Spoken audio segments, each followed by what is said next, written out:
আখিরাতটাই হলো শ্রেষ্ঠ, আখিরাতটাই হলো অবশিষ্ট। এই দুনিয়া ক্ষণস্থায়ী, আখিরাত হলো চিরস্থায়ী।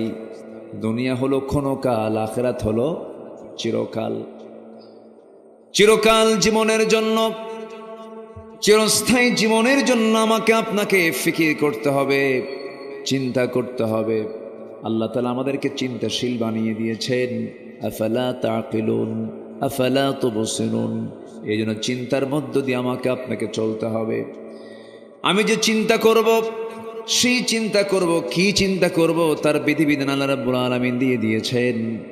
বান্দার সৃষ্টির বহু আগে, আমার আপনার সৃষ্টির বহু আগে পৃথিবীর প্রথম মানুষ যাকে পাঠানো হয়েছে, আমাদের সবার পিতা আদম আলাইহিস সালাতু ওয়াসসালাম এবং হাওয়া আলাইহিস সালাতু ওয়াসসালাম, আমাদের মা বাবা, তারা জান্নাত থেকে দুনিয়াতে যখন এসেছেন, আল্লাহ রাব্বুল আলামিন শূন্য হাতে পাঠান নাই, তাদের হাতেও তার পক্ষ থেকে কিতাব এসেছে। জোরে বলি সুবহানাল্লাহ। আমার আব্বা আম্মা কিন্তু মূর্খ ছিলেন না। মূর্খ ছিলেন? আদম আলাইহিস সালাতু ওয়াসসালাম যে জ্ঞানী ছিলেন, কিয়ামত পর্যন্ত এমন জ্ঞানী মানুষ আর পৃথিবীতে দ্বিতীয় জন আসবে না। কেমনে? ওয়াল্লামা আদম আল আসমাআ কুল্লাহা। আল্লাহ তাআলা আদম আলাইহিস সালাতু ওয়াসসালামকে গোটা পৃথিবীর সকল কিছুর নামের সঙ্গে পরিচয় করে দিয়েছেন। সকল সৃষ্টিকুলের নাম তিনি জানতেন। এরকম জ্ঞানী বাহাদুর কেউ আছে দুনিয়াতে এখন? আমার বাপ ছিলেন এরকম জ্ঞানী মানুষ। আল্লাহ রাব্বুল আলামিন বলেন, ইন্নামা আমরুহু ইযা আরাদা শাইআন আন ইয়াকুলা লাহু কুন ফায়াকুন। আমার আল্লাহ যখন কোনো কাজের ইচ্ছা পোষণ করেন, সময় চুল পরিমাণ লাগে না, শুধু বলেন হও, সঙ্গে সঙ্গে মাইক্রো সেকেন্ডের আগেও তা হয়ে যায়। আমার বন্ধুগণ, সেই জন্য আল্লাহর কাছে আমরা ধারণা দেব, আল্লাহর কাছ থেকে এসেছে, আল্লাহর কাছে আবার ফিরে যাব। হুকুম যদি মানতেই হয়, বিধান যদি মানতেই হয়, আমার আল্লাহর বিধানকে মেনে নেব। গোলামি করব কার? আসতে বলবেন না, গোলামি করব কার? আনুগত্য করব কার? হুকুম মেনে চলব কার? আল্লাহ রাব্বুল আলামিন বলেন, وَمَن يُطِعِ اللَّهَ وَرَسُولَهُ يُدْخِلْهُ جَنَّاتٍ تَجْرِي مِن تَحْتِهَا الْأَنْهَارُ خَالِدِينَ فِيهَا وَذَلِكَ الْفَوْزُ الْعَظِيمُ। জোরে বলুন আল্লাহু আকবার। এই দুনিয়াতে যে বান্দা আনুগত্যের ক্ষেত্রে আল্লাহ এবং রাসূলকে যারা আনুগত্য করবে, ফলো করবে, আল্লাহ রাব্বুল আলামিন নিজে ওয়াদা করছেন, তার জন্য আমি আল্লাহ ক্ষণস্থায়ী কোনো জায়গা নয়, চিরস্থায়ী জায়গা জান্নাত দেব। যে জান্নাতের নিচ দিয়া আমি আল্লাহ নহর প্রবাহিত রেখে দিয়েছি। জোরে কোন সুবহানাল্লাহ। নহর, নহর নদীর ঝর্ণা, নদী বহমান রেখে দিয়েছি। আমার বন্ধুগণ,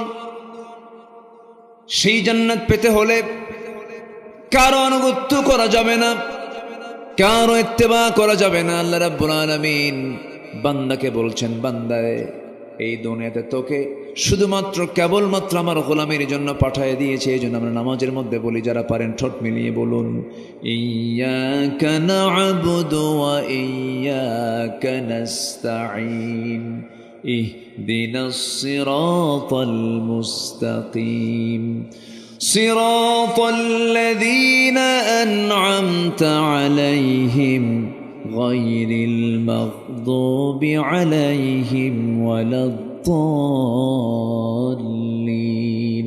এরপরে আরো জোরে, আরো জোরে। আমার বন্ধুগণ, আল্লাহর যে আমরা গোলামি করব, যে ইবাদত করব, সে ইবাদত কবুল হয় কিনা বুঝবো কেমনে? ইবাদত কবুল হয় না কেন? ইবাদত কবুল না হওয়ার পেছনে কিছু কারণ আছে। সেই সমস্ত কারণগুলো যদি আমার আপনার জীবন থেকে মাইনাস করে নিতে পারি, আমি যা চাইব সেই দোয়া কবুল করবেন তিনি আমার কে? ইবাদত কবুলে কিছু অন্তরায় আছে। আমাদের ইবাদত যদি কবুল না হয় তাহলে এমন কিছু অপরাধ আমাদের মধ্যে থেকে যায় যে অপরাধের জন্য আমাদের দোয়া, আমাদের ইবাদতগুলো কবুল করেন না। তিনি কে? আল্লাহ তাআলা। একটু মনোযোগ দিয়ে শুনুন। এক নাম্বার, অনেক লম্বা লম্বা কথা ছিল, সময় খুব অল্প, একটু একটু করে বলেই আমরা শেষের দিকে আস্তে আস্তে চলে যাব। সূরা নিসার 14 নম্বর এবং 15 নম্বর আয়াত আমি তেলাওয়াত করেছি। 13 এবং 14 নম্বর আয়াত আমি তেলাওয়াত দিয়ে শুরু করেছি। আল্লাহ রাব্বুল আলামিন একটা কাজের মধ্য দিয়ে জান্নাতের ঘোষণা করেছেন, আরেকটা অপকর্মের ফলাফল হিসেবে আল্লাহ রাব্বুল আলামিন জাহান্নামের কথা বলেছেন। এইদিকে আমি বলেছি ইবাদত কবুলের 10টা অন্তরায়, 10টা অপকর্ম থেকে যদি কোনো বান্দা নিজেকে গুটিয়ে নিতে পারে, সে আল্লাহর দরবারে যা চাবে সেই চাও আমার আল্লাহর দরবারে মঞ্জুর হয়ে যাবে। 1 নম্বর অন্তরায় হলো, যদি কোনো বান্দার মধ্যে মুনাফিকি থাকে, মুনাফিকি চরিত্র নিয়ে হাজার বছর ধরে দোয়া করলে সে দোয়া কবুল হবে না। আল্লাহ রাব্বুল আলামিন মুনাফিকদের ব্যাপারে বলছেন, وَمِنَ النَّاسِ مَن يَقُولُ آمَنَّا بِاللَّهِ وَبِالْيَوْمِ الْآخِرِ وَمَا هُمْ بِمُؤْمِنِينَ। জোরে বলুন আল্লাহু আকবার। মুনাফিকদের চরিত্র আরেক জায়গায় বলছেন, وَإِذَا لَقُوا الَّذِينَ آمَنُوا قَالُوا آمَنَّا وَإِذَا خَلَوْا إِلَى شَيَاطِينِهِمْ قَالُوا إِنَّا مَعَكُمْ إِنَّمَا نَحْنُ مُسْتَهْزِئُونَ। জোরে বলুন আল্লাহু আকবার। ঈমানদারদের চরিত্র হলো, এক দলের সঙ্গে মিশে বলে আমি তোমার সাথেই আছি, আবার যখন তারা আড়াল হয়ে যায় এক দলের সঙ্গে যখন মিশে তখন বলে আমরা তোমার সাথেই আছি। দুই দিকেই থেকে যায়, কিন্তু মূলত সে কোনো দলেরই না। আসতে বলবেন না আছে না নাই? যেদিকে বৃষ্টি সেই দিকে ছাতা। আমার বন্ধুগণ, যুগে যুগে মুনাফিক ছিল। আমার নবীজির আমলেও মুনাফিক ছিল। নবীর পিছনে তারা ইক্তেদা করত। আমার রাসূলকে দেখে দেখে আমার নবীজির বয়ান শুনে শুনে চোখের পানি ফেলে ফেলে কাঁদত। নবীর পিছনে ইক্তেদা পর্যন্ত করেছে, রাসূলকে তারা দেখেছে। কিন্তু নবীর বিরুদ্ধে কত ষড়যন্ত্র করে যুদ্ধের মুখোমুখি বানিয়ে দিয়েছে এই মুনাফিকরা। মদিনার ইহুদি গোত্র বনু নজির, বনু কুরাইজার সঙ্গে কুরাইশদের যোগ সাজস করে দিয়েছে এই মুনাফিকরা। ইসলামের যত বড় ক্ষতি হয়েছে এক কাফেরের দ্বারা, মুশরিকের দ্বারা যত ক্ষতি হয়েছে তার চাইতে বেশি ক্ষতি হয়েছে হলো মুনাফিকের দ্বারা। এই জন্য মুনাফিকদের ব্যাপারে ইসলাম নরম হতে বলেছে না কঠোর হতে বলেছে? মুনাফিক কাকে বলে এটা একটা বিষয়। মুনাফিক কিন্তু কোনো কাফের না, মুনাফিক কিন্তু কোনো মুশরিক না, মুনাফিক কিন্তু অন্য ধর্মের কাউকে বোঝানো হয়নি। মুনাফিক নামাজও পড়বে, মুনাফিক রোজাও রাখবে, মুনাফিক হজও করে, মুনাফিক দান সদকাও করে, কিন্তু এগুলো সব করে হলো তার নিজের স্বার্থের জন্য, আল্লাহর জন্য নয়। আছে কি না? আসতে বলবেন না, আছে কি না? এবং এদেরকে চেনার 1 নাম্বার মানে যে কারণ, এদেরকে চিনতে যে 1 নাম্বার যে তাদের বদগুণ, সেটা হলো এরা ঘন ঘন মিথ্যা কথা বলে। এরকম লোক তো মনে হয় শিবগঞ্জে নাই। আছে? আছে?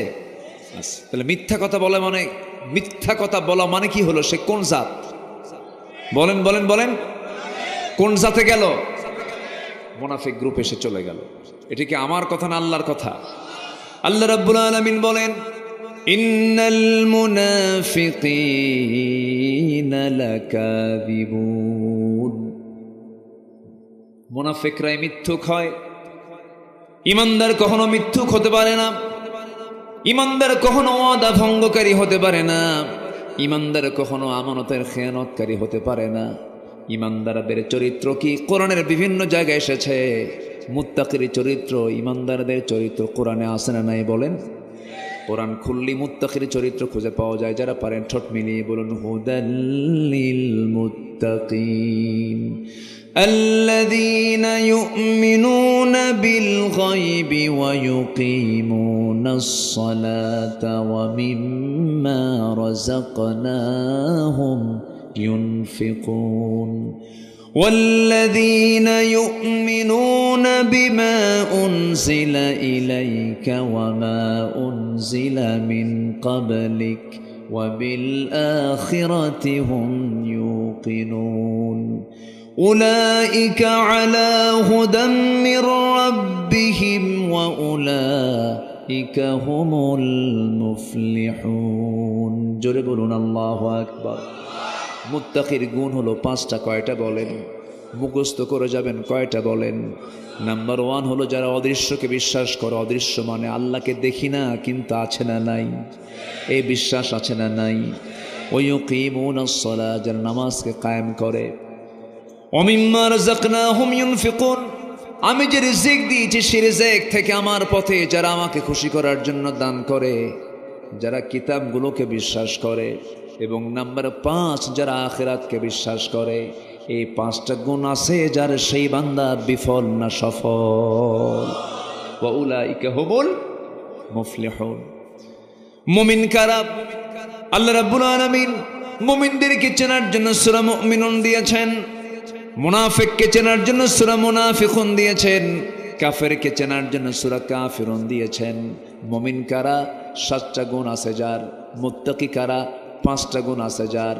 এখন আসি আমরা মুমিন কারা কারা, একটু মনোযোগ দিয়ে শুনে মুখস্থ করে নেই।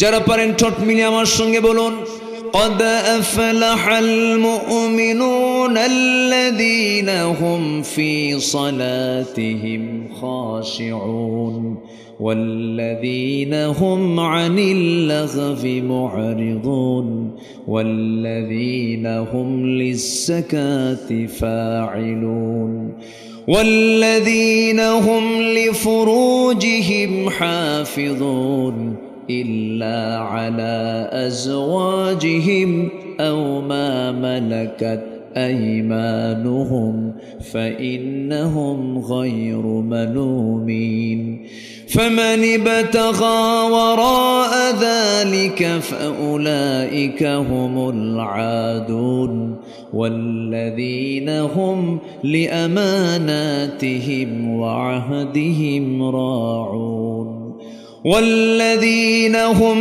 على صلواتهم يحافظون أولئك هم الوارثون الذين يرثون الفردوس هم فيها خالدون জোরে বলুন আল্লাহু আকবার। আরো জোরে বলুন আল্লাহু আকবার। আমার বন্ধুগণ, মুমিন কারা? 7টা গুণ অর্জন করেছে যারা। নাম্বার 1 হলো যারা খুশুর সঙ্গে যারা নামাজটা পড়বে, 1 ওয়াক্ত না 5 ওয়াক্ত, 7 দিনে 1 দিন না 7 দিন, কয়বার? আসতে বলবেন না, কয়বার? সময় না অসময়ে, একা না জামাতে, বোঝে না না বুঝে, জেনে না না জেনে, যারা খুশুর সঙ্গে নামাজ পড়বে। নাম্বার 2 হলো যারা জিহ্বাকে যারা কন্ট্রোল করবে, জিহ্বাকে যারা বিশ্রাম দেবে। জিহ্বা যদি ভিজাতেই হয় আল্লাহর জিকির দিয়া, যারা জিহ্বাকে ভিজায়, বাজে কোনো কথা না বলে। ওয়াকুলু লিন্নাসি হুসনা, মুখ থেকে যদি কোনো কথা বের হয় সেটাই যেন সুন্দর কথা বের হয়। চুপ থাকা হলো নাজাতের লক্ষণ। বেশি কথা আছে যার, বাজে কথা মুখে। এই জন্য যতটুকু পারা যায় কম কথা বলা, বেশি কথা বললে ভুল বেশি হয়ে যাবে। এই জন্য আমার নবী মাঝে মাঝে দেখা যেত ঘন্টার পর ঘন্টা চলে যেত, নবীর মুখ থেকে কোনো আওয়াজ বের হতো না, চুপচাপ থাকতেন। চুপ থাকাটাও ভালো।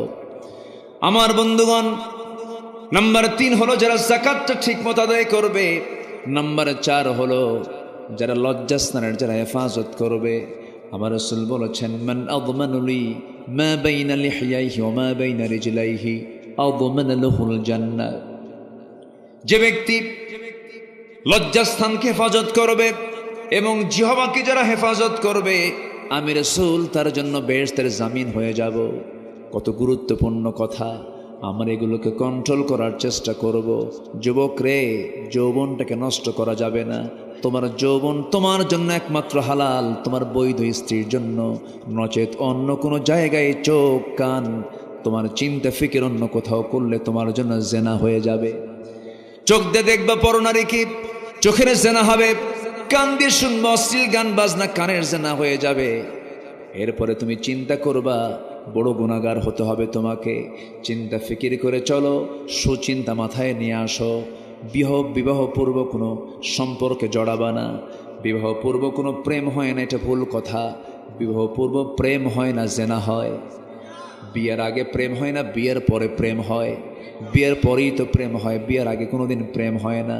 অনেকে বলে হুজুর আমাদের লাভ ম্যারেজ। আমি মনে মনে করি লুচ্চা ম্যারেজ। কি ম্যারেজ? হ্যাঁ। সম্মানিত ভাইয়েরা, সম্মানিত বন্ধুগণ, তাহলে যৌবনকে কন্ট্রোল করার দরকার আছে না নাই? আচ্ছা, যৌবনকে উজাড় করে দেবে বৈধ স্ত্রীর সামনে। আমার মা, আমার আলোচনা যারা শুনছেন, মেহরবানি করে আপনার সৌন্দর্যের পসরা পর পুরুষকে দেখাবেন না। কিন্তু দুঃখজনক হলো সত্য, মেয়েদের একটা সমস্যা কি জানেন? স্বামীর সামনে এরা সাজগোজ করে না। স্বামীর সামনে ছেঁড়া শাড়ি, মার্কেটে যাতে নতুন নতুন শাড়ি পরে। কারে দেখাবে ওখান তো? দোকানদারকে দেখাবে। হ্যাঁ, ওয়াজ কি শুধু আমি পারি? দোকানদারকে দেখাবে, রিক্সাওয়ালা ভ্যানওয়ালা দেখবে আর বলবে দেখ গেল গেল। নাউজুবিল্লাহ বলেন। আবার কিছু পুরুষও আছে সমস্যা, নিজের সুন্দরী বউ সে একা দেখে সন্তুষ্ট না, জাতিকে দেখাতেও সে সন্তুষ্ট হয়। এরকম কিছু মানে জাতীয় স্বামী আছে না নাই? স্বামী করে কি জানেন? বউটাকে নিয়ে হুন্ডায় চড়ে, হুন্ডায়, তাও নর্মাল কোনো হুন্ডা না, R15 লেটেস্ট ভার্সন। সে হুন্ডার আবার প্যাসেঞ্জার সিট হলো দোতলা আর ড্রাইভিং সিট হলো নিচতলা। ড্রাইভিং সিটের স্বামী বসে নিচে, দেখা যায় না, আর বউকে উঠায় দেয় দোতলায়, যেন জাতির দেখতে যেন অসুবিধা না হয়। হঠাৎ করে যদি হুন্ডা পার হয়ে যায়, যদি না দেখতে পারে, এটা কেমন মিস হয়ে যাবে। এই জন্য আবার যেদিক দিয়ে ধোঁয়া বের হয় হুন্ডার, স্যালেঞ্জার আউট করে, মানে বিকট আওয়াজ, যেন সব যেন ওই দিকে নজর দেয়। একদম কনসার্ট থেকে ইসরায়েল মোড় পর্যন্ত, রানীহাটি পর্যন্ত এক টান মারল, এক টান মেরে জাতিকে দেখায় দিয়া সন্ধ্যার দিকে মহানন্দার পাশে গিয়ে নদীর তীরে, ভাবতেছেন হুজুর চেনা না এগুলো না? আচ্ছা, নদীর তীরে গিয়ে বউটাকে লাল লিপস্টিক, মাথার চুলটা খুলে দিয়ে, লাল শাড়ি পরায় দিয়া, কোমর পিঠ বের করায় দিয়া, চোখে কি বলে, চোখে আশকারা মাস্কারা দিয়া, আর কি বল গোটা মুখ জুড়ে আটা ময়দা মাখায় দিয়া, বাস 16 Pro Max আইফোন দিয়া ছবি একখান তুলে সেই ছবি ফেসবুকে আপলোড কইরা লিখতেছে ক্যাপশন, প্রিয় ভাইয়েরা আসুন আমার বউটাকে সবাই মিলে জামাতের সাথে দেখি। যেরকম নাউজুবিল্লাহ। এরকম কপাল পড়া কিছু বেয়াদব অসভ্য স্বামী আছে না নাই? কত বড় জেনাকার এগুলো, বদমাইশ এগুলো, এগুলো হচ্ছে দায়ুস। আর দায়ুস লা ইয়াদখুলুল জান্নাহ। দায়ুসরা কখনো জান্নাত পাবে না, জান্নাতে প্রবেশ করতে পারবে না। আল্লাহ তাআলা এই সমস্ত অপকর্ম থেকে এই জাতিকে হেফাজত করুন। জোরে বলি আমিন, আরো জোরে আমিন। সম্মানিত ভাইয়েরা, আমরা এক নম্বর চরিত্র আমরা শুনলাম, যে চরিত্র আমার আপনার মধ্যে থাকলে পরে আমার আপনার কোন ইবাদত কবুল করবেন না, তিনি কে? সেটা কোন চরিত্র বলেন তো? মুনাফিকি। মুনাফিকি রাখা যাবে না। আল্লাহ রাব্বুল আলামিন কাফিরকেও জাহান্নাম দিবেন, মুশরিককেও জাহান্নাম দিবেন, জালিমকে জাহান্নাম দিবেন, ফাসিককে জাহান্নাম দিবেন, কিন্তু কোথাও বলেন নাই তাদেরকে কেমন পরিমাণ শাস্তি দেওয়া হবে। কিন্তু মুনাফিকদের ব্যাপারে কত ভয়ঙ্কর আয়াত নাজিল হয়েছে যারা পারেন ঠোঁট মিলিয়ে বলুন, ইন্নাল মুনাফিকিনা ফিদ দারকিল আসফালি মিনান নার ওয়ালা তাজিদ লাহুম নাসীরা। মুনাফিকদের জন্য জাহান্নামের সর্বনিম্ন স্তর, সবচেয়ে নিম্ন স্তরে তাদেরকে রাখা হবে, জাহান্নামটা উদ্বোধন করা হবে মুনাফিককে দিয়া। কারণ মুনাফিকের দ্বারা ইসলামের যত বড় ক্ষতি হয়েছে যুগে যুগে, একজন কাফের মুশরিকদের দ্বারা এত বড় ক্ষতি হয় নাই। এরকম মুনাফিক আমার দেশে আছে না নাই? আসতে বলবেন না, আছে না নাই? মুনাফিককে চেনা যায় নামাজে নয়, মুনাফিককে রোজায় চেনা যায় না, মুনাফিককে দান সদকায় চেনা যায় না। মুনাফিককে যদি চিনতে হয়, দেখবেন এরা কখনোই জীবন দেওয়ার মানসিকতা নেবে না। এরা মানুষকে পাঠায় দেবে, কিন্তু যত যত যত রক্ত লাগে সব দিয়ে দেব, প্রয়োজনে লোক পাঠাবো, আমি যাব না। এরা কি? আরো যেরকম এরা কি? মুনাফিক। যত রক্ত লাগে দেব, প্রয়োজনে লোক পাঠাবো, আমি যাব না। মুনাফিককে নামাজে চেনা যায় না, মুনাফিককে রোজায় চেনা যায় না, মুনাফিককে হজে চেনা যায় না, মুনাফিককে চেনা যায় হলো জিহাদের ময়দানে। ওরা জিহাদে যাবে না, মরতে রাজি নাই। আন্দোলন করব, নেতা হব, কিন্তু মরবো না। অনলাইন থেকে ব্রিফ করে, ভাইরা আমার যুদ্ধে নামুন। উনি দেশের বাইরে আছে না নাই? আমার রাসূল এমন নেতৃত্ব দেননি। আমার রাসূল ছিলেন জিহাদের ময়দানে পিছনে না আগে? মার খেয়েছেন কম না বেশি? বেশি। সম্মানিত ভাইয়েরা, আমার নবী উহুদের ময়দানে সবচেয়ে কণ্টকাকীর্ণ একটা জিহাদের ময়দান ছিল উহুদের ময়দান। এত কঠিন একটা যুদ্ধ। আমি যখনই মদিনায় যাই, উহুদের প্রান্তরে আমি না গেলে ভাল লাগে না, আমি চলে যাই। আহারে, ওই ময়দানে আমার নবীর দুটো দাঁত ভেঙে পড়েছিল। ওই যুদ্ধের ময়দানে আব্দুল্লাহ বিন জাহাসের কান কেটে নেওয়া হয়েছিল, নাক কেটে নেওয়া হয়েছিল, চোখ তুলে নেওয়া হয়েছিল, পা কাটা হয়েছিল। সাইয়্যিদুশ শুহাদা আমির হামজা রাদিয়াল্লাহু তাআলা আনহুর বুক চিড়ে কলিজা বের করে ফেলা হয়েছিল। উহুদের রক্তাক্ত প্রান্তর আমার নবীজি রওনা দিলেন। মদিনা থেকে মাত্র 3 মাইল দূরে কুরাইশরা এই মুনাফিকদের যোগসাজশে, ইহুদিদের চক্রান্তে কুরাইশদেরকে হাজির করা হলো। একদম মদিনার উপকণ্ঠে 3 মাইল দূরে উহুদের প্রান্তরে এসে তারা দাঁড়ানো। আমার নবীজি বলেন, সাহাবীরা কারা কারা যাবে আমার সঙ্গে? চলো। রওনা করেছেন। মাঝখান থেকে মুনাফিকরা বলল, এই অসম যুদ্ধে আমরা যাব না, ওদের 3000 আমাদের 1000, এই যুদ্ধে আমরা যেতে পারবো না। মুনাফিক কিছু সব নবীর পিছন থেকে সব কেটে পড়লো। নামাজে কেটে পড়ছে না জিহাদে কেটে পড়ছে? কোথায় বলেন? এরকম কেটে পড়া ময়দান থেকে কিছু লোক ইতিপূর্বে আমার দেশেও ছিল কিনা বলেন? ছিল কিনা বলেন? এখনো যে নাই তা না, এখনো আছে। আমার বন্ধুগণ, আমার নবীজি বললেন, তোমরা কেউ যদি আজকে আমার সঙ্গে যুদ্ধে না যাও, তবু আমি একা হলেও বাতিলদের মোকাবেলা আমি দাঁড়িয়ে গেছি। সাহাবে কেরামকে সঙ্গে করে নিয়ে আমার নবীজি উহুদ প্রান্তর পর্যন্ত পৌঁছে গেলেন।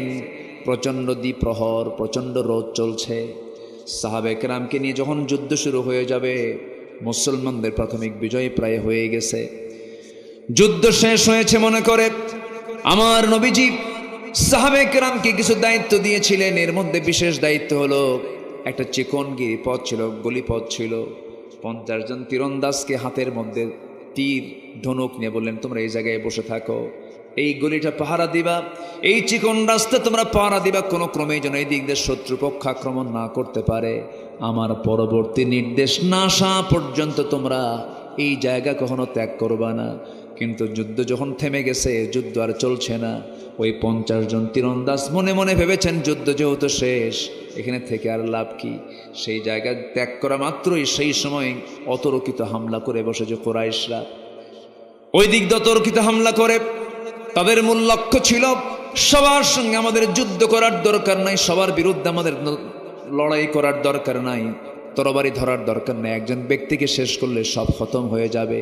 রসুলকে তারা টার্গেট করলো, দূর থেকে বৃষ্টির মতো তীর মারা শুরু করে দিয়েছে। আমার নবীজির মাথা থেকে পা পর্যন্ত ঝাঁঝরা করে দিয়ে তারা রসুলকে দুনিয়া থেকে বিদায় করার প্ল্যান নিয়েছিল। সাহাবীরাও কম না, 10-12 জন সাহাবী তরবারি হাতে নেওয়ার সময় পান নাই, দৌড় মেরে এসে নবীর চতুর্দিকে প্রাচীরের মতো দাঁড়িয়ে গিয়ে বলতেছে, ইয়া রাসূলুল্লাহি, যত তীর লাগবে আমাদের গায়ে লাগবে, কিন্তু আল্লাহর কসম করে বলে একটা তীর আপনার গায়ে আমরা লাগাতে দেব না। নবীজির চতুর্পাশে তারা প্রাচীরের মতো দাঁড়িয়ে গেলেন। তীরগুলো আসতেছে, কিছু কিছু সাহাবীর গায়ে লাগে, কারো বুকে লাগে, কারো হাতে লাগে, কারো পায়ে লাগে। এক সাহাবীর চোখের মধ্যে তীর ঢুকে গেছে, ফিঙ্কি দিয়ে রক্ত পড়া শুরু হয়ে গেছে, চোখটা উপরে গিয়ে হাতের উপরে হাতের তালুতে পড়ে আছে। আমার রাসূল বলেছেন, কাতাদা আমার দিকে আগায় রে। আমার নবীজি সেই পতিত চোখটা হাতের মধ্যে নিয়ে মুখের থুতু দিয়া চোখের জায়গায় লেপন করে দিলেন, আগের চোখের মতো স্বাভাবিক হয়ে গেল। আমার নবীজির মুজিজা প্রকাশ পেয়ে গেল। তীর মারতেছে, এক পর্যায়ে দেখা গেল 10 জন সাহাবীর 9 জনই দুনিয়া থেকে বিদায় নিয়েছেন, মাত্র একজন সাহাবী দাজানা রাদিয়াল্লাহু তাআলা তার নাম, রাসূলকে জড়িয়ে ধরে বলছেন, ইয়া রাসূলুল্লাহি, যত তীর আমার গায়ে লাগুক আপনার গায়ে আমরা একটাও লাগাতে দেব না। আমার বন্ধুগণ, শেষে দেখা গেল রাসূলকে বাঁচাতে গিয়া ওই সাহাবীর পিঠের ভেতরে 1-2টা তীর বিদ্ধ হওয়ার দাগ নয়, 70 থেকে 80টি তীর বিদ্ধ হওয়ার দাগ ফুটে উঠেছে। পিঠটা চালনার মতো হয়ে গেছে, খোঁচা খোঁচা হয়ে গেছে।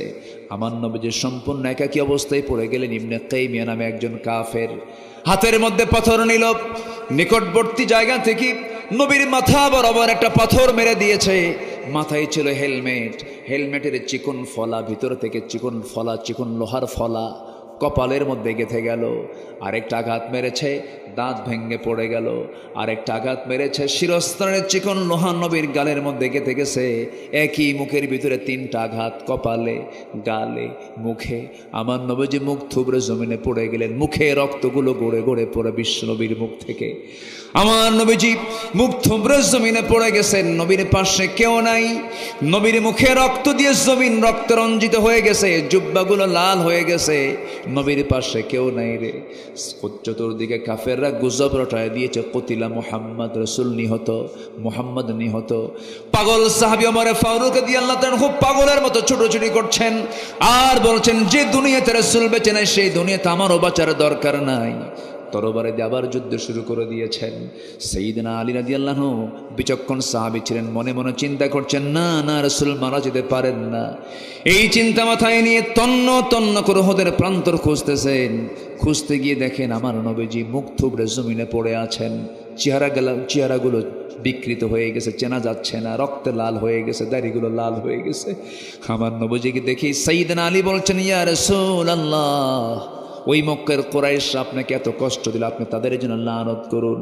রাসূল বলছেন, আলী রে, লানত করার জন্য আমি আসি নাই, তবে একটা কথা আলী জেনে রেখে দিও, আমার দেহ থেকে যখন এই জমিনে রক্ত ঝরেছে, বেশি দিন দূরে নয় আলী, এই জমিনে আল্লাহর দিন কায়েম হয়ে যাবে। আমার নবীজিকে সেই জায়গা থেকে সাইয়েদনা আলী, আরেকটা বর্ণনায় পাওয়া যায় আরেকজন সাহাবী ওবাইদুল্লাহ, এই সাহাবী, এই 2 জন যে কোনো একজন আমার রাসূলকে কোলের মধ্যে উঠায় নিলেন। কোলের মধ্যে উঠায় নিয়ে দৌড় মেরে নিয়ে চলে গেলেন রুমা পাহাড়, ওহদের পাহাড় থেকে একটু উঁচা জায়গায়, সেই জায়গায় তাকে শোয়া দিলেন। আমার নবীজির মাথায় লোহা, কপালে লোহা, গালে লোহা, সামনের 2টা দাঁত পড়ে গেছে, রক্তগুলো গড়া এখনো বন্ধ হয় নাই, রক্ত পড়া বন্ধ হয় নাই। নবীর পাশে কেউ নাই।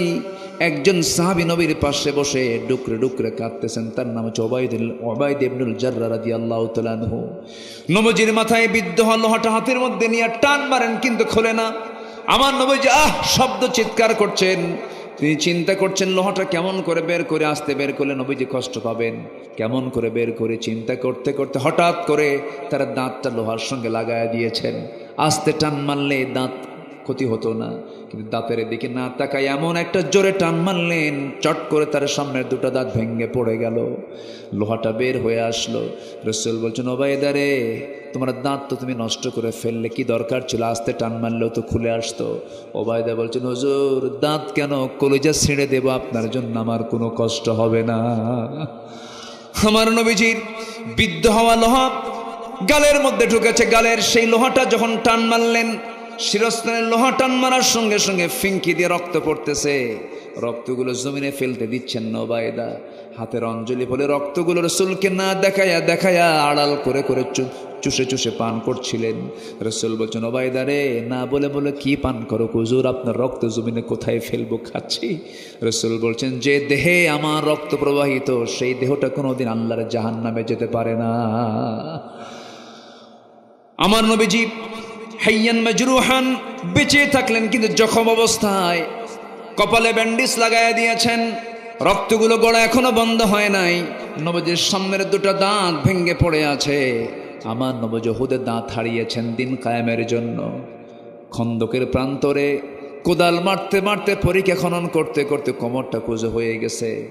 বাকি সারা জীবন আমার নবীজি কুঁজো হয়ে হেঁটেছেন, দাঁত হারা রাসূল দাঁত হারা অবস্থায় থেকেছেন। আমার ভাইয়েরা, বিশ্বনবীর দেহ থেকে যদি দিন কায়েমের জন্য রক্ত ঝরাতে হয়, কোমর হারাতে হয়, দাঁত দাঁত ভাঙতে হয়, এখনো 5 আগস্টের পরে আমরা বিজয় মনে করছি, মূল বিজয়টা নয়, মূল বিজয় হচ্ছে সেই দিন কায়েমের জন্য যদি নবীজির দেহ থেকে রক্ত ঝরাতে হয়, দাঁত ভাঙতে হয়, কোমর হারাতে হয়, আমাদের দেশেও যদি আল্লাহর জমিনের দিন কায়েমের জন্য যদি রক্ত ঝরাতে হয়, জানমাল দিতে হয়, সবাইকে রাজি আছেন? রাজি আছেন কারা কারা? হাত উঁচু করে দেখান মুসলমান।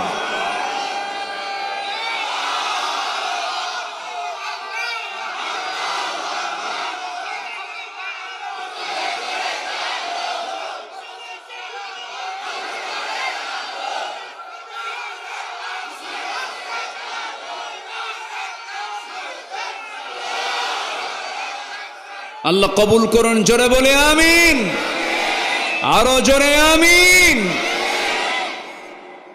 সম্মানিত ভাইয়েরা, ঈমান আনা সহজ, ঈমান নিয়ে টিকে থাকা সহজ নয়, কঠিন। ঈমান নিয়ে আমরা টিকে থাকবো, জোরে বলি ইনশাআল্লাহ, আরো জোরে বলি ইনশাআল্লাহ। ইবাদত তো করি আমরা, কিন্তু ইবাদত কবুলের জন্য 10টা অন্তরায়, এর মধ্যে 1 নম্বর হলো মুনাফিকি। মুনাফিকি আমরা রাখবো না ঝেড়ে ফেলবো। মিথ্যা কথা বলবো, যা বলবো হাসা না মিছা, হাসা কথা, সত্য কথা, জোরে বলি ইনশাআল্লাহ। নাম্বার 2, সালাতের মধ্যে আলস্য কাজ করে, নামাজের ভিতরে মনোযোগিতা নাই, এরকম কিছু লোক আছে না নাই বলেন তো? মসজিদে গেলেই তার বিরক্তি আসে, খুতবা শুনলে বলে হুজুর তাড়াতাড়ি শেষ করেন, ইমাম সাহেব নামাজ একটু লম্বা করলে বলে এটা আইলসা হুজুর, এরকম আছে না নাই বলেন? একটু লম্বা সূরা ধরেছে, পিছন থেকে মুসল্লি লোকমা দেবে কেমনে, গলা ঝাড়ি দেয়, ঠিক না? এগুলো হচ্ছে অলসতা। নামাজের মধ্যে একটা মজা, একটা তৃপ্তি আছে না নাই বলেন তো? সেজদা যত লম্বা হবে নামাজের তত মজা বৃদ্ধি পাবে, সেজদা যত লম্বা হবে আল্লাহর সঙ্গে মহাব্বত তত গভীর হবে, এটাই তো স্বাভাবিক। সাইয়েদনা ওসমান রাদিয়াল্লাহু তাআলা আনহু গোটা রাত নামাজ পড়েছেন, এশার নামাজ পড়ে, নফল নামাজ, সারা রাত চলে গেছে, মাত্র 2 রাকাত নামাজ শেষ হয়েছে। যেরকম সুবহানাল্লাহ। নামাজের মধ্যে মজা হতে হবে, একটা আনন্দ পেতে হবে, ভাবতে হবে আমার সঙ্গে আমার আল্লাহর কথোপকথন চলছে। এই তৃপ্তিময় নামাজ আমাদেরকে আদায় করার তৌফিক দান করুন, জোরে বলি আল্লাহুম্মা আমিন। আর যারা অলসতা করবে তাদের জন্য জান্নাত না জাহান্নাম একটা সূরা আছে, সূরা মাউন, সূরা মাউন। যারা পারেন একটু আওয়াজ দিয়ে দিয়ে আমার সঙ্গে বলবেন, সওয়াব পাবেন। আল্লাহ রাব্বুল আলামিন বলেন, ফাওয়াইলুল লিল মুসাল্লিন আল্লাযীনা হুম আন সালাতিহিম সাহুন আল্লাযীনা হুম ইউরাউন ওয়া ইয়ামনাউনাল মাউন। জোরে বলুন আল্লাহু আকবার। ওই সমস্ত মুসল্লির জন্য ধ্বংস হয়ে যাক যারা অলসতা করে নামাজ পড়ে এবং লোক দেখানো নামাজ পড়ে, ওই সমস্ত বান্দার জন্য ওয়াইল নামক দোজখের একটা গর্ত, দোজখের গর্তের মধ্যে আরও কঠিন শাস্তি। এই দুনিয়ার যে জেলখানা আছে, জেলখানার মধ্যে আরেকটা আছে সেল, জেলের চেয়ে ভয়ঙ্কর জায়গা। তেমনি জাহান্নামের মধ্যে কিছু কিছু গর্ত আছে। একটা গর্তের নাম হচ্ছে ওয়াইল নামক একটা গর্ত, আর একটা আছে গাই নামক একটা গর্ত। সেই গাই নামক গর্তটা তো আল্লাহ রাব্বুল আলামিন বেনামাজিকে ঢুকাবেন। সূরা মারিয়ামের মধ্যে আল্লাহ রাব্বুল আলামিন বলেন, فخلف من بعدهم خلف أضاعوا الصلاة واتبعوا الشهوات فسوف يلقون غيا। জোরে বলুন আল্লাহু আকবার।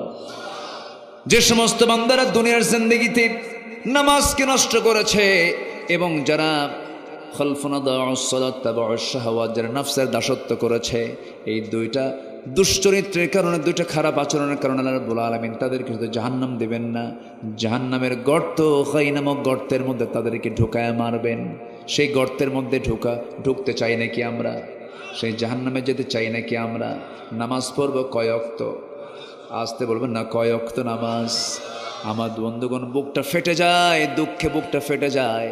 আমার দেশে 18 কোটি মুসলমান থাকার পরেও মসজিদ ভরে না। ফজরের সময় আজান দেয়, মুসল্লি মোট 3 জন, ইমাম মুয়াজ্জিন খাদেম। ইমাম মুয়াজ্জিন খাদেম। একটা আদর্শ গ্রামের পরিচয় হলো, সেই গ্রাম কি আদর্শ গ্রাম বলা যাবে যে গ্রামের মসজিদের মুসল্লি জোহরের চাইতে, আসরের চাইতে, মাগরিবের চাইতে ফজর নামাজ এবং এশার নামাজে মসজিদের মুসল্লি বেশি থাকবে? ঠিক কিনা? কারণ সন্ধ্যা হলেই মানুষ কোথায় যায়? বাড়িতে ফিরে। আর বাড়িতে গেলেই তার নামাজ হয় এশার নামাজ আর ফজর নামাজ। সে বাড়িতে পড়বে না বাসায় মসজিদে পড়বে? তাহলে মসজিদে মুসল্লি হওয়া দরকার কোন ওয়াক্তে বেশি? ফজর এবং এশা। আমার রাসূল বলেছেন, যদি কোনো বান্দা ফজর এবং এশার নামাজ যদি জামাতের সঙ্গে আদায় করতে পারে, মহান রব্বুল আলামিন বলেন, আমার রাসূল বলে দিয়েছেন, সেই বান্দার জন্য আমার আল্লাহ গোটা রাত কিয়ামুল লাইল করলে পরে, নামাজ পড়লে পরে যে সওয়াব তার সমান সুবহান রব্বুল আলামিন তার আমলনামায় দিয়ে দেন। নামাজ পড়ব, জোরে বলি ইনশাআল্লাহ। অলসতা না যত্ন? নামাজটা হবে অলসতায় না যত্নে? যত্নের মধ্যে দিয়ে আমরা পড়ব, জোরে বলি ইনশাআল্লাহ। ইবাদত কবুলের অন্তরায় মোট কয়টা বলেন? বলছি কয়টা? 2টা, আরও আছে কয়টা? 8টা। শুনবেন? আগ্রহ আছে এখনো? জি, জোরে বলি ইনশাআল্লাহ। নাম্বার 3 হলো আল্লাহ এবং রাসূলের চরম অবাধ্যতা এবং সীমালঙ্ঘন। যেখান থেকে আমি তেলাওয়াত দিয়ে শুরু করেছি, সূরা নিসার 14 নম্বর আয়াত। আল্লাহ রাব্বুল আলামিন বলছেন, ওয়া মান ইয়াসিল্লাহা ওয়া রাসূলাহু ওয়া ইয়াতাআদ্দা হুদুদাহু ইউদখিলহু নারান খালিদান ফিহা ওয়া লাহু আযাবুম মুহিন। জোরে বলুন আল্লাহু আকবার। সূরা নিসার এই 14 নম্বর আয়াতের আগে 11 নম্বর আয়াত, 12 নম্বর আয়াতে আল্লাহ রাব্বুল আলামিন মিরাস নিয়ে কথা বলেছেন, উত্তরাধিকারীর সম্পত্তির বন্টন নিয়ে কথা বলেছেন, ফরায়েজ নিয়ে কথা বলেছেন। বাপ মারা গেলে ছেলে কি পাবে, মেয়ে কি পাবে, স্ত্রী কি পাবে, সন্তানরা কি পাবে, সব সুষম বন্টন কোরআনে আছে না নাই? আছে না নাই? আছে। দেখবেন মিরাজকে লন্ডভন্ড করে ফেলে। অনেক হাজি আছে হজ করতে যাবে, ছেলে মেয়েদেরকে সব এক জায়গায় এক করে বলে, আমার এই মাত্র একটা ছেলে, তোমরা আমার 7টা মেয়ে। আমার ছেলে আমি হজে যাচ্ছি, আমার ছেলেটা মাত্র একটা ছেলে, তোমরা 5টা মেয়ে বিয়ে শাদী দিয়েছি। আমি যদি মরে যাই তাহলে আমার সন্তান এতিম হয়ে যাবে। অতএব আমার মেয়েরা, আমার মৃত্যুর পরে তোমরা যে সম্পত্তিগুলো পাবে জীবদ্দশা আমার ছেলের নামে তা লিখে দাও। এই বুড়ার হজ করার দরকার আছে নাকি? হজ করার দরকার আছে? দেখেন কি কত বড় অপকর্ম করে সে হজে যেতে চায়। এরকম কিন্তু বহু বদমাইশ বুড়া আছে। আসতে বলবেন না, আছে না নাই? এক ছেলেকে কম দেয়, আরেক ছেলেকে বেশি দেয়। আছে কি না? এগুলো মনে হয় চাপাই টাপাই নাই, এগুলো আছে। এগুলো আছে। এক ছেলেকে 300 বিঘা বাগান দেয়, আরেক ছেলেকে 2 বিঘাও দেয় না। আছে কি না? এগুলো হারাম। এগুলো কি হারাম? মেয়েকে দেয় না, মেয়েকে ঠকায়। আবার বাপ মারা গেছে, সম্পত্তি রেখে চলে গেছে, কিছু ভাই আছে বোনদেরকে দিতে চায় না। বোনকে সম্পত্তি দেবে না বলে ইচ্ছা করে বোনের সঙ্গে সম্পর্ক নষ্ট করে। কথা বলো না, আছে না নাই? কথা বলে না কেন? কথা বলে না, কথা বলতে গেলে তো সম্পত্তি লিখে দিতে হবে। আর চোখে তাকায়। আমার রাসূল বলেছেন, লা ইয়াদখুলুল জান্নাতা কাতিউ রহিম, আত্মীয়তার সম্পর্ক ছিন্নকারী হলো জাহান্নামী। আবার কিছু কিছু ভাই আছে খুব কৌশল করে, বোনকে দাওয়াত দিয়ে নিয়ে আসি চাঁপাইনবাবগঞ্জের শিবগঞ্জের চমচম,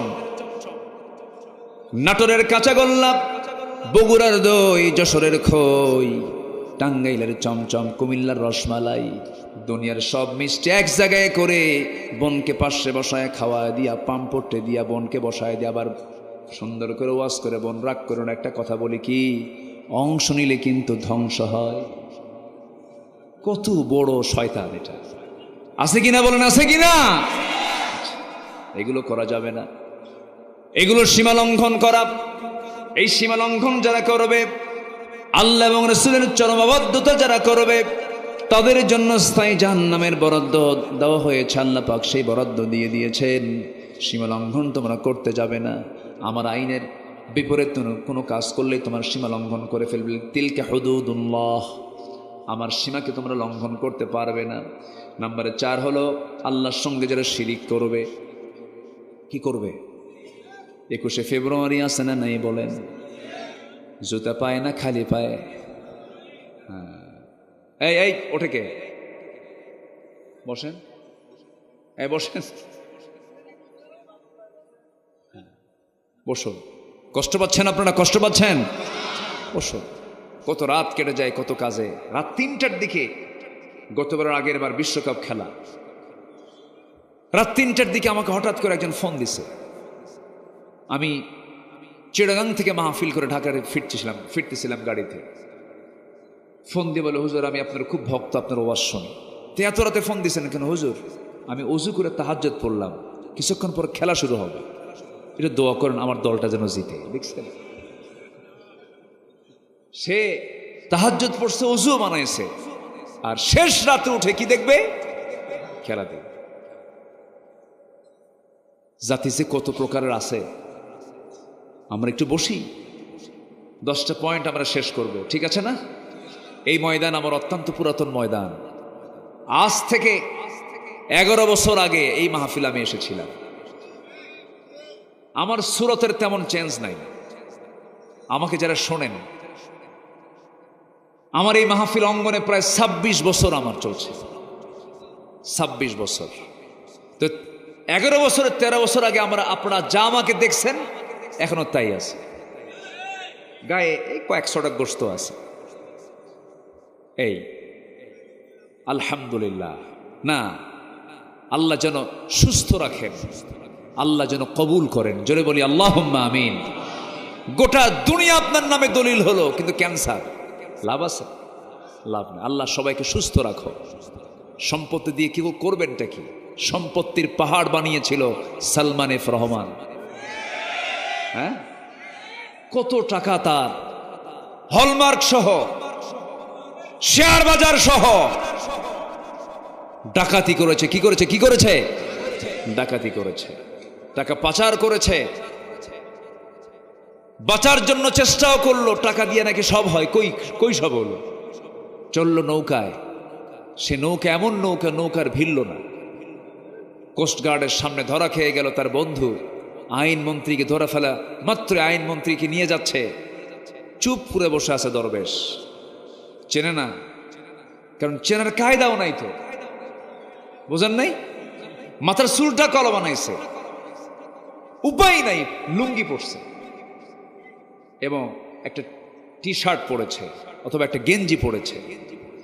দেখার কোনো উপায় নেই, বোঝার কোনো কায়দাই নেই। ভাবছে মাছালা অথবা গোস্তওয়ালা, এরকম একটা ভাবসাব, অথবা সবজি বিক্রেতা, চিনতে পারে না।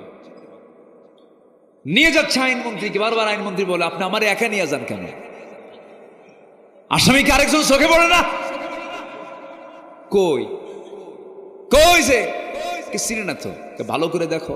দরবেশ কে বসে আছে? দরবেশ। দরবেশ নয়, ধরবেশ। কি ধরেছে বেশ, আসলে সে দরবেশ নয়।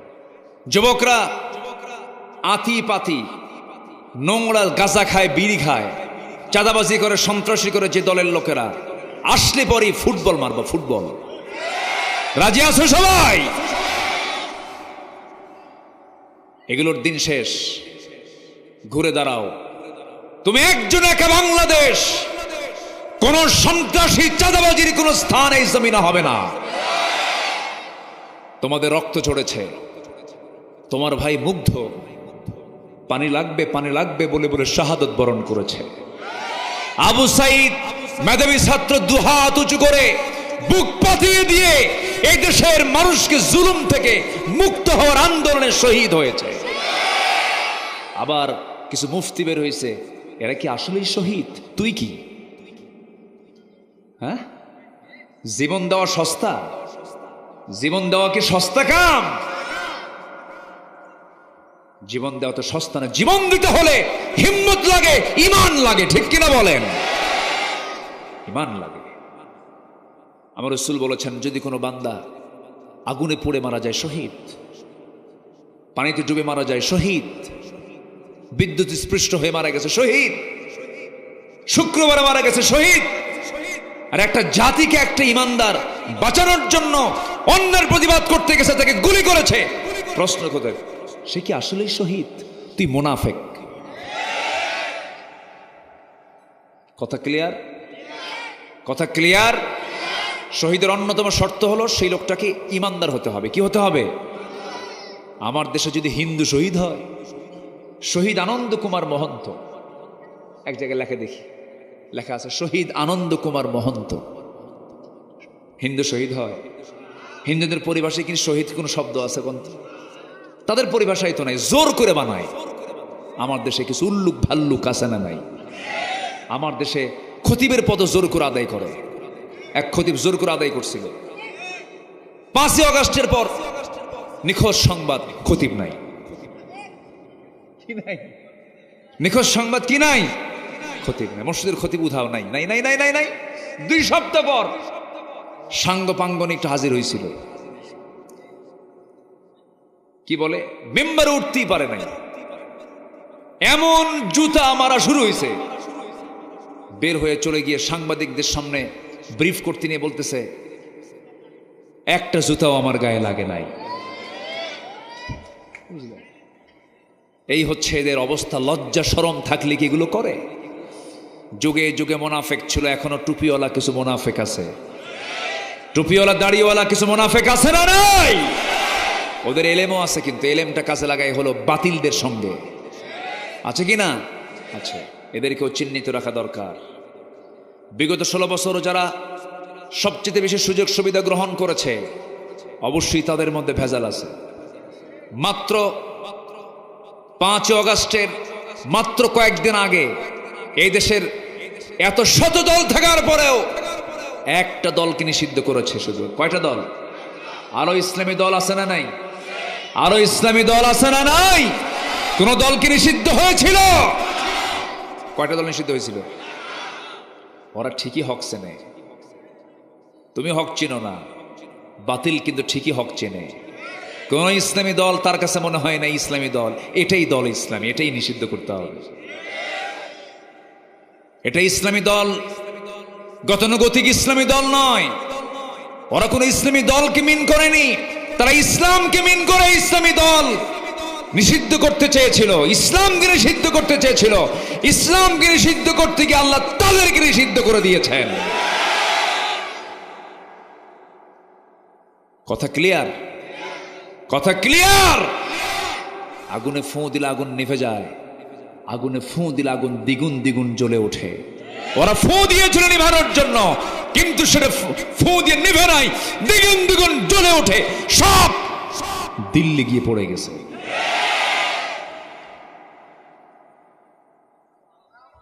যে বাড়ি হোক, আমি যাকে এবার ব্যাখ্যাও দেয়, দেখেন কি মুশকিল। ওয়াজ করি আমি, ব্যাখ্যা দেন আপনি, তাহলে তো মহা মুশকিল। আসুন দোয়া করি, আলোচনা চালাবো, আলোচনা চলো। হুজুর মরুক। যে হ্যাঁ, পয়েন্ট। যারা তাফসীর শুনতে আসেন তাদের খোরাকটা এখনো রয়ে গেছে। আল্লাহর ইবাদতে আমাদের এমন কিছু অপকর্ম আছে যে ইবাদতটা আল্লাহর দরবার পর্যন্ত পৌঁছে না। এর মধ্যে অন্তরায় হলো 10টা, বলেছে 3টা। নাম্বার 4 হলো আল্লাহর সঙ্গে শিরিক করা। শনিবারে বাঁশ কাটা যাবে না। এলাকায় কি বার? এলাকায় রবিবারে। আচ্ছা, যাই হোক, ভুল কইছি আমি। এটা হাদিস থেকে আসছে তো। সকালবেলা বাকি দেওয়া যাবে না। মঙ্গলবারে বিয়ে হওয়া যাবে না। আর বৃষ্টির দিনে যদি বিয়ে হয় সারা জীবনের চোখের পানি ফুরাবে না। আছে কিনা এগুলো? এগুলো কি হাদিস না শিরকের চিন্তা, কুসংস্কার? আমাদের দেশটা ছিল একসময়, সাবকন্টিনেন্টে কুসংস্কারের প্রভাবটা বেশি ছিল এবং হিন্দু সংস্কৃতির প্রচলনটা বেশি ছিল। এজন্য এগুলো অনেক কিছু বিষয় ঢুকে গেছে। বিসমিল্লাহ গলত, কুফরি কথা এটা। বিসমিল্লার কোনো ভুল নাই। বিসমিল্লার কোনো ভুল আছে নাকি? শুরুতে ভুল হয়ে গেছে। কি কয়? বিসমিল্লাহ গলত। বিসমিল্লাহ কত বরকত একটা নাম। বিসমিল্লাহ কার নাম? কি একটা নাম প্রচলন। বিসমিল্লাহ গলত, নাউজুবিল্লাহ বলেন। এগুলো শিরকের কথা। শিরকের সাথে আমাদের কোনো ছোঁয়া রাখা যাবে না। শিরকের ব্যাপারে ঘন্টা 3 কথা বলা যেত। কয় ঘন্টা? সময় তো নাই। কই যান? কোনো কায়দা নাই। তাই হুজুর আলাদা হুজুর বসেন। খুব চাপচুপ লাগলে, বুড়া হলে ছাড় আছে, ইয়াং হলে ছাড় নাই। বসে। রাগ করতেছেন নাকি আপনারা? আমি এসেছি অনেক আগে। মাহফিল কমিটি আমাকে বলেন, হুজুর আপনি ওখানে বসে থাকেন। আমি নাটোর একটু পার হয়ে পুঠিয়া রাগ দিয়ে বসে আছি প্রায় 2 ঘন্টা। হুজুর আমরা সিদ্ধান্ত নিচ্ছি কি করব, মাহফিল হবে কি হবে না, হবে কি হবে না। বৃষ্টি, খুব টেনশন। তো বললাম ভাইজান আর কতক্ষণ দেরি করে? একটা ধমকি মারছে শেষে।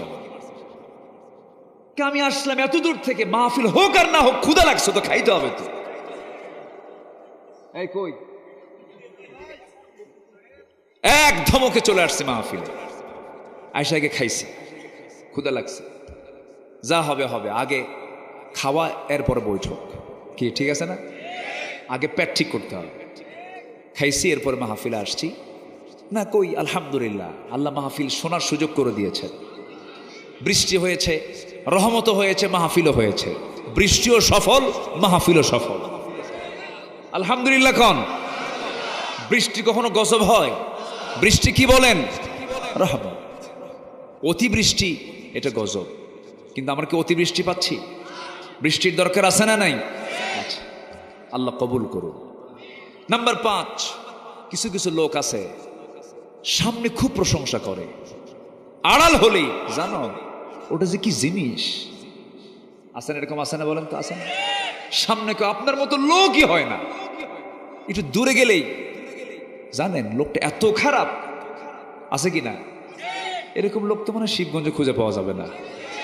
আছে এরকম? আছে আছে। এর জন্য জান্নাত না জাহান্নাম? আল্লাহ রাব্বুল আলামিন বলেন, যারা পারেন ঠোঁট মিলিয়ে বলুন, ওয়াইলুল লিকুল্লি হুমাযাতিল লুমাযাতিনিল্লাযী জামা'a মালান ওয়া 'আদ্দাদাহু ইয়াহসাবু আন্না মালাহু আখলাদাহু কাল্লা লায়ুনবাযান্না ফিল হুতামাতি ওয়া মা আদরাকা মাল হুতামাহ নারুল্লাহিল মুকাদাতুল্লাতী তাত্তালি'ু আলাল আফইদাহ ইন্নাহা আলাইহিম মুসাদাহ ফি আমাদিম মুমাদ্দাদাহ। শেষে কি শেষ হলো? মুমাদ্দাদা। আমার এক ভাগ্নি আছে, আমারে কয়, মামা দাদার সূরা তো কইরা নানার সূরা কম। মানে ও সূরা হুমাযার তাফসীর খুঁজে পাইছে দাদা। কি পাইছে? দাদা। কিন্তু সূরা হুমাযা অত্যন্ত ভয়ঙ্কর সূরা। আল্লাহ তাআলা বলছেন তাদের জন্য ওয়াইল, ধ্বংস, জাহান্নাম। যারা সামনে পেছনে পরনিন্দা করে বেড়ায়, পরচর্চা করে বেড়ায়, নিজের দোষ না খুঁজে পেয়ে শুধু বাইরের অন্যজনের দোষ শুধু খুঁজে বেড়ায়, এরকম লোক আছে না নাই? আর মহৎ মানুষের পরিচয় হলো নিজের দোষ খুঁজে বেড়াবে আর অন্যের গুণ খুঁজে বেড়াবে। আল্লাহ কবুল করুন, আল্লাহ কবুল করুন। নাম্বার 6, যারা আল্লাহকে ভুলে থাকবে, মন্দ কাজে আদেশ করবে, আল্লাহ তাদের কোনো কিছুই কবুল করবেন না। একই ব্যক্তি মাহফিলের সভাপতি হয়, আবার একই ব্যক্তি যাত্রা কমিটির সভাপতি হয়। এরকম ছিল কি ছিল না? কোন যাত্রা গ্রুপের লোক মসজিদ মাহফিল কমিটির কোনোদিন সদস্য হতে পারে না। আসতে কন কেন? আসতে কন কেন? মসজিদ কমিটি পাল্টায় ফেলবেন। কোন ঘুষখোর সুদখোর কোন ব্যক্তি মসজিদের দায়িত্ব পালন করতে পারে না, পারে না, পারে না। কি কমিটি চেঞ্জ করবেন না? কমিটি চেঞ্জ করবেন না আপনারা? না চেঞ্জ হয়ে গেছে? চেঞ্জ তো হয়ে যাওয়ার কথা, এখনো হয়নি। হ্যাঁ জি, চেঞ্জ করবেন কখন? নাই তো ওরা। নাম্বার 7, শয়তানের যারা পদাঙ্ক অনুসরণ করবে, মানে নামাজও পড়ে, ওইদিকে যে বোতলও খায়। বোতল পার্টি আছে না নাই বলেন তো? আছে। সারা বছর বোতল খায়া রমজান মাসে একটা হুজুর ভাড়া করে। হুজুর ভাড়া করে বলে, হুজুর আল্লাহ তোমাকে অজস্র টাকা পয়সা দিছে, চলেন একটু মক্কায় যাই। মক্কা যায়া একদম টোটাল রমজান মাস হুজুরকে একদম মানে পুরা মানে রিজার্ভ করে নিয়ে চলে গেছে। হুজুর এমন দোয়া দিবেন, দোয়ার ঠেলায় যেন আমার চোখের পানি চট করে বের হয়ে যায়। দোয়া করবেন, এক দোয়ায় যেন জান্নাত পার হয়ে জাহান্নামে যায়। গোটা রমজান চোখের পানি ফেলায় কান্দা কুন্দা মক্কা শরীফ ভিজায় থুইয়া দেশে আসার পরে ঈদের দিন সন্ধ্যার সময় মদ খায়া 3 দিন বেহুশ। এরকম আছে না নাই বলেন তো? এদের দোয়া আল্লাহর দরবারে কবুল হবে, কবুল হবে। নাম্বার 8, যারা লোক দেখানো কাজ করে। লোক দেখানো, আমি দান করলাম, 1 লাখ টাকা দিলাম, হুজুর আমার নামে একটা স্লোগানও দিল না, যা আর দানই করবো। আছে কি না? এরকম আছে না নাই? এই কমিটি তোমাদেরকে আমি তোমরা যা চাইছো দিছি না দিছি? একটা নাম নিলা না, আমার একটা নাম বললা না, একটু দান হবে, কেউ জানবে না।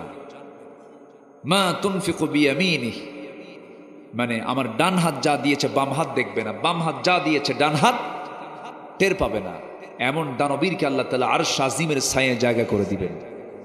জোরে বলে সুবহানাল্লাহ। আবার দানকে প্রকাশ্য করতে বলা হয়েছে, ইউনফিকুনা ফিস সাররা ওয়াদ-দাররা, যারা গোপনে প্রকাশ্যে দান করবে। প্রকাশ্যে কেন দেবে? ওর দান দেখে আরেকজন উৎসাহিত হয়ে দান করবে। আমরা নিয়তের বিশুদ্ধতা আনবো, জোরে বলি ইনশাআল্লাহ। নিয়তটাকে সহি করব, জোরে বলি ইনশাআল্লাহ। যা হবে আল্লাহর জন্য। কার জন্য? আল্লাহর জন্য। নাম্বার 9 হলো যারা কুফরি করবে। এই কুফরি হালতে যদি কারো প্রার্থনা আল্লাহর দরবারে করে, আল্লাহ তার কোনো প্রার্থনা মঞ্জুর করবেন না। নাম্বার 10 হচ্ছে আল্লাহর সাথে মিথ্যা দৃঢ় অঙ্গীকার করে আবার অবজ্ঞার সঙ্গে তা ভঙ্গ করে। অমিনহুম মান আহাদাল্লাহ, কিছু কিছু লোক আছে যারা আল্লাহর সঙ্গে ওয়াদা করে, আবার কিছুক্ষণ পর তা আবার ভেঙ্গে ফেলে। এই সমস্ত লোকের কোনো দোয়া ইবাদত আল্লাহর দরবারে মঞ্জুর হবে না। আল্লাহ তাআলা ইবাদতের অন্তরায় এই 10টি অপকর্ম থেকে আল্লাহ তাআলা আমাদেরকে হেফাজত করুন। আমি অসংখ্য ধন্যবাদ জানাচ্ছি। মাহফিল প্রাঙ্গণ থেকে বলা চলে কোনো লোক ওঠা বসা করেননি। 2-1 ভিন্ন কথা। আমি খুবই খুশি হয়েছি। আল্লাহ তুমি কালুপুরের এই মাহফিলকে তুমি আল্লাহ কবুল করো। তো কালুপুর এসে দেখো তো আমি কোনো কালু মানুষ দেখতেছি না, সব তো সুন্দর মানুষ। তো কালু নামটা রাখলো, এত সুন্দর, দেখে কি সুন্দর চেহারা, কোনো কালো মানুষ নাই, কিছু নাই, কিন্তু নামটা কালুপুর হলো কেমন? হ্যাঁ, হয়তো আগের কোনো লোক ছিল কালু, এই জন্য কালুপুর হয়ে আছে। এই ওঠে কেন? বসেন, দোয়া করবেন না? জি, যিনি দোয়া না করবেন আমি ভাববো তিনি কৃপণ। আব্বা আম্মা আছে না নাই বলেন? আব্বা আম্মার জন্য যে দোয়া করে না সে কি মানে উদার সন্তান না কৃপণ সন্তান? আব্বা আম্মার জন্য দোয়া করবো আমরা, দোয়া থেকে কেউ মাহরুম হবেন না। সবাই বসেন। আজকে 1টা বেজে গেছে, আমি মাহফিল শেষ করে ফেলি 11টার মধ্যে, বড় জোর। সেখানে 1টা বেজে গেল, কেউ ওঠেন নাই। আমার কাছে এটাকে একটা ইতিহাসের মতো মনে হচ্ছে যে মানুষ এত রাতে আলোচনা শোনে। আমি যদি আরো 1 ঘন্টা 2 ঘন্টা চালাতাম মনে হয় বসেই থাকতেন আপনারা। আবার হবে, খুব ভালো। ধৈর্য ধারণ করার শক্তি দাও গো মেহেরবান আমায়, দাও গো মেহেরবান। জোরে বলি আমিন। বুকের ভেতর ব্যথার নদী বইছে অবিরাম, বইছে বইছে অবিরাম। ধৈর্য ধারণ করার শক্তি দাও গো মেহেরবান আমায়, দাও গো মেহেরবান। ধৈর্য ধারণ করার শক্তি দাও গো মেহেরবান আমায়, দাও গো মেহেরবান। আধার আমার আলো দিয়ে, আধার আমার আলো দিয়ে দাও গো জোয়ার।